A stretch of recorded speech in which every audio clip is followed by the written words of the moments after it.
Inaresto pa namin sa kasong statutory rape, defined at penalized under Article 266-A, Paragraph D of the Revised Penal Code. Arestado ng Alaminos City PNP ang isang top 1 most wanted person city level dahil sa kaso nitong statutory rape at act abusive business.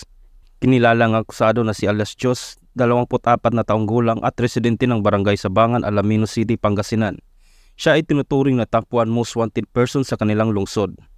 Ayon kay Police Captain Ananayo, Chief Intelligence ng Alaminos City PNP, siya ay naaresto sa bisa ng warrant of arrest sa isinagawang joint operation na pinangunahan ng nasabing istasyon kasama ang 105th Maneuver Company ng RMFB-1, Provincial Intelligence Unit ng Pangasinan PPO at Alaminos PNP Maritime Group.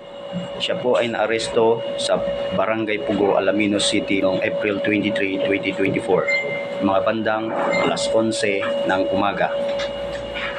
Siya po ay nakasuhan sa kasong statutory rape at acts of lasciviousness in relation to 7610 na iniutos ni Honorable Dominico Acosta Sanchez, Assisting Judge ng Branch 55 RTC, Alaminos City, Pangasinan.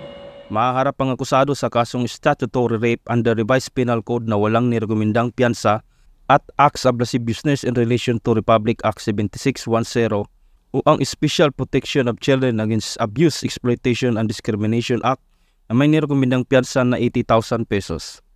Samantala, ang matagumpay na pag-aresto sa akusado ay nagdudulot ng kapanatagan sa kanilang lugar, lalo na sa biktima at kanilang pamilya.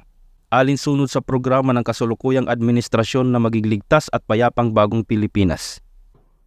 Mula dito sa Ilocos Region, ako ang inyong PNN correspondent, Police Staff Sergeant John Del Supremo, alagad ng batas, tagataguyod ng Balitang Pulis.